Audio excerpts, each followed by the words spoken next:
નમસ્તે મિત્રો, તો આજની વાર્તાની શરૂઆત કરીએ તે પહેલાં અમારી ચેનલને લાઇક, શેર અને સબસ્ક્રાઈબ કરવાનું ભૂલશો નહીં.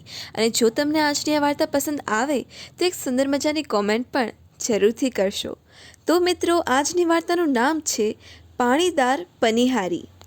યજ્ઞકુંડમાંથી ઉઠેલ કેસરી ઝાડો આપને ઓવારે જાણે જામી ગઈ હોય એમ આથમણી દ્રશ્ય લાલ બની ગઈ છે. સાલર પર ડંકો પડવાની હજી વાર છે. એવે ટાણે અજમેરને પાદરે પહાડ સરખા એંશી ઘોડાની પડઘી બોલી ઉઠી. છલાંગ મારતા એંશીએ સવારો હેઠે ઉતર્યા. કાળી ઝેલાણ દાઢીમૂછ, વચ્ચે લાલ ઘૂમ આંખો, માથે ક્ષત્રિયો બાંધે છે એવી પાઘડી, અંગરખામાં તસતસતી ભેટો, પગમાં બિકાનેરી મોજડી, ભેટમાં જમૈયા, કમરે શમશેર, ડોકમાં અકીકના મોતીની માળા, પગમાં 5 શેરના ચાંદીના તોડા. હણહણતા ઘોડાની લગામ પકડી એંશીએ જણા કોક આદેશની વાટ જુએ છે. ત્યાં સમાચાર આવ્યા કે રાતવાસો અજમેરમાં જ કરવાનો છે. ટપોટપ લોઢાના અણીદાર ખીલા ભૂમાં ખરબાયા. ઘોડા ખીલે બાંધી તંગી ઢીલા કરી સામાન ઉતાર્યા. નાનાશા થોડાક તંબુ સપાટા બંધ ધોળા બગલાના ટોળા જેવા ઊભા થઈ ગયા. થાક ઉતારવા થોડા ઘોડેસવારો તંબુમાં જરા આડા પડ્યા. થોડા ઘોડાની માવજતમાં રોકાયા. થોડા નાનાશા આભલામાં મોં સામે રાખી દાઢી મૂછના થોભિયા સરખા કરવા લાગ્યા. થોડા ટોળે વળી મોટે ને નિર્ભય અવાજે વાતો કરવા માંડ્યા.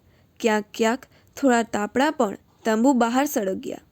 બધુંય સાથે રાખી શકાય છે, પણ પાણી એક એવી ચીજ છે કે જે સાથે રાખી શકાતી નથી અને એના વિના કોઈને ચાલતું નથી. નાનીશી છાવણીમાં પાણીની જરૂર પડી. અજાણ્યા ગામમાં પાણી ઝટ ક્યાં મળે? ત્યાં એક બાઈ પાણી ભરીને નીકળી. પેલા છાવણીવાળાએ આ જોયું. બાઈની પાસે આવી એ બોલ્યા, બાઈ, હાંડો પાણી આપશો? કમર પરથી હાંડો આપવા એક હાથ હાંડાને અડકાડતા બાઈ બોલી, કેવા છો? રાઠોડ છીએ બેન. ક્યાં જવું છે? ઠાકુર હાથીસિંહજી ચંપાવત તેમને સાસરે સીધાવે છે. અમે એમની ભેળા જઈએ છીએ. ત્યારે તો રાઠોડોને પાણીની જરૂર ખરી, કેમ કે એનામાં પાણી મરી ગયું છે. અરે બાઈ, તું શું બોલી એનું તને કંઈ ભાન છે? તમને એમ છે કે મેં ઠાલો લવારો કર્યો? એમ જ તો રાઠોડવીર ઠાકુર હાથીસિંહ આ સાંભળે તો? ત્યારે રાઠોડ ધરતી પર હજુ જીવતા છે એમને, સાવ મરી પરવાર્યા નથી. હવે તો સાંભળનારા બધાયના હાથ કમર પરની તલવાર ઉપર ગયા. બાઈ સમજી ગઈ.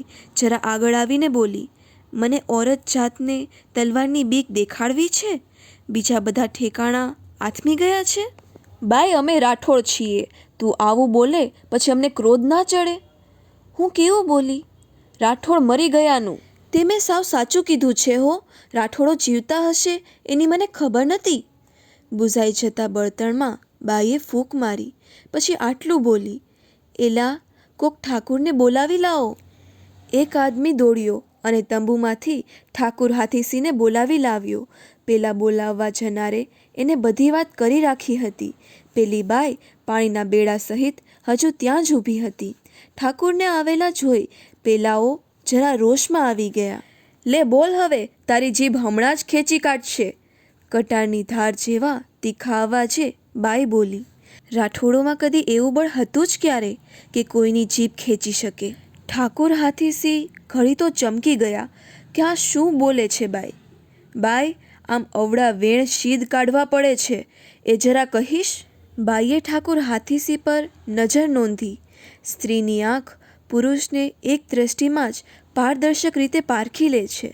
બાઈએ એક જ નજરે નિરખી લીધું કે મારા આટલા કડવા બોલથી આંકડો ન થનાર આ પુરુષ યોદ્ધયો છે.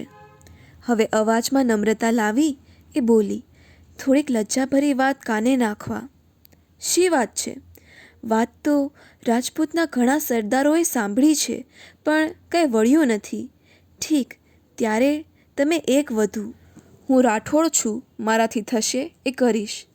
બિકાનેરના મહારાજા દલપતસિંહનું નામ સાંભળ્યું છે? કેમ નહીં? એ તો અમારા રાઠોડોના મુકુટમણી છે. એ અહીં રણવાસ સાથે કેદ છે. શાહજહાંની સેનાએ બિકાનેર પર ચડાઈ કરી એમને હજી અજમેરમાં કેદ કર્યા છે. તમે કોણ છો? હાથીસિંહે પૂછ્યું. હું એની દાસી છું. એ સિવાય તો આવું કોણ કહે? મહારાજા કેદ છે. કેદ શું, કેદ કરતાંય ભૂંડી હાલતમાં છે.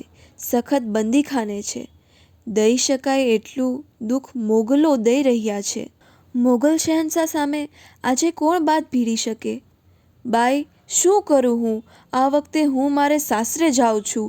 ભેળા માત્ર 80 જ માણસો છે, નહીંતર હમણાં ને હમણાં જ મહારાજાને છોડાવત. એ તો હું જાણતી જ હતી. એટલે તો આવતા વેત તમારા માણસોને મેં કહ્યું કે રાઠોડમાંથી પાણી પરવારી ગયું છે. તમારે આ ઘડો લ્યો. બાઈના તીખા બોલે ઠાકુરના રૂવાડા ખડા થઈ જતા હતા. બાઈ, એકવાર મને મારે સાસરે જઈ આવવા દે, પછી એની વાત. હા, એ સાચું. સાસરે જઈ મોજ માણી આવો, પછી તલવાર સંભાળજો. સાચું કહું છું. પછી હું છું ને મોગલો છે. પછી મહારાજાને જરૂર છોડાવીશ. સાંભળતા બાઈનું મોં તપેલા તાંબા જેવું થઈ ગયું. વાઘણશી છંછેડતા એ બોલી, સાસરાને ઘેર વૈભવને મોજ માણવા જનાર માણસોથી આ કામ નથી બનતા ઠાકુર. મારાથી માણસ ઓળખવામાં ભૂલ થઈ. વગર ઓળખીએ ઝાઝી વાત ઝૂકી કાઢી. બાઈના બોલે બોલ ઠાકુરના માથામાં નગારાની દાંડી શો ધણેણાટ જાગ્યો.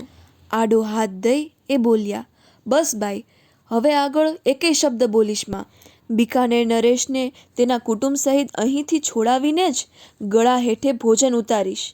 બાઈએ જોયું તો ભારેલા અગ્નિ ઉપરથી આવરણ હટી ગયું છે. તરત હાથીસિંહે માણસોને આજ્ઞા આપી, ઘોડાના તંગ ભીડો, હથિયાર સજો. આ રહ્યું પાણી. ઘડો ભોંયે મૂકતા દાસી બોલી, બાઈ, તે આ ઘડીએ રાઠોડોને એવું પાણી પાયું છે કે આ પાણીની જરૂર નથી રહી. ને હવે પાણી પાવું હોય તો રણ મેદાનમાં જ આવજે, ત્યાં ઘવાયેલાને પાજે. બિકાનેર નરેશ પાસે આવી ઠાકુર હાથીસિંહ એમને બંધનમુક્ત કરાવવા આવવાના છે એ વાત બાઈએ કહી. મધરાતનું કાજળઘેરું અંધારું ધરતી પર ઘૂંટાવા માંડ્યું. તે પળે 80 રાઠોડોએ ઘોડા પલાણ્યા. અષાઢના મેઘાડંબરમાં ચમકતી વીજળી જેવી 80 પાણીદાર તલવારો એ અંધારામાં ચમકી રહી. ઠાકુરે બિકાનેર નરેશને કેદ રાખ્યાના સ્થળની, તેમના પરના ચોકી પહેરાની અને ચોકીદારો વિશેની માહિતી મેળવી લીધી હતી. જરા વારે ઠાકુર હાથીસિંહની આજ્ઞા મળતા 80 ઘોડાના ડાબલાઓથી ધરતી ગાજી રહી. મોગલ ચોકીદારોને તો ખ્યાલ જ ક્યાંથી હોય કે શાહજહાં જેવા મોગલ સમ્રાટના કેદીને છોડાવવા કોઈ હિંમત તો શું વિચાર સરખોય કરી શકે. એટલે ચોકીદારોના તાપણા ઠરી ગયા પછી બેઠા બેઠા ઊંઘતા હતા. ત્યાં અચાનક ઘોડાની પડઘી બોલી ને એ ઘોડા ચોકીદાર ટુકડી પર ફરી વળ્યા. સબોસબ તલવારો ખેંચાઈ અને કેકના લીલુડા માથા ધડ પરથી નોખા થયા. પછી રાઠોડ સરદારોએ મશાલો સળગાવી અને અંદર ગયા. બિકાનેર નરેશ અને તેમના કુટુંબના માણસો માટે 25 ઘોડા તૈયાર કર્યા. મહારાજા દલપતસિંહ ઠાકુર હાથીસિંહની સામે આવ્યા. પેલી દાસી પણ સાથે જ હતી. ઠાકુર, આપે મોગલ સમ્રાટ સામે બાથ ભીડી છે. હજુ એ અંદેશો હોય તો પાછા પધારો. રાજપૂતાનના ઘણા સરદારો અહીં આવવાની હામ ભીડી શક્યા નથી. ના મહારાજ, સામે કોણ છે એવું રાઠોડો કદી જોતા નથી. આપ રણસવાર સહિત સુખેથી આ ઘોડાઓ પર સવાર થઈ બિકાનેર પધારો. શાહજહાં ચડી આવશે તો રજપૂતોની હરેક રાઠોડ એ જ ઘડીએ બિકાનેરના કિલ્લામાં હાજર થઈ જશે. મહારાજા દલપતસિંહ અને કુટુંબના સૌ માણસોએ બિકાનેર બાજુ ઘોડા પલાણ્યા. આ એક એવો અદ્ભુત પ્રસંગ બની ગયો કે એમાં એક સામાન્ય બાઈએ ઇતિહાસને પલટો આપ્યો હતો. તો મિત્રો, આજની આ વાર્તા અહીંયા જ સમાપ્ત થાય છે. તો જો તમને આજની આ વાર્તા પસંદ આવી હોય તો અમારી ચેનલને લાઇક, શેર અને સબસ્ક્રાઈબ કરવાનું ભૂલશો નહીં. અને એક સુંદર મજાની કોમેન્ટ પણ જરૂરથી કરશો. ધન્યવાદ.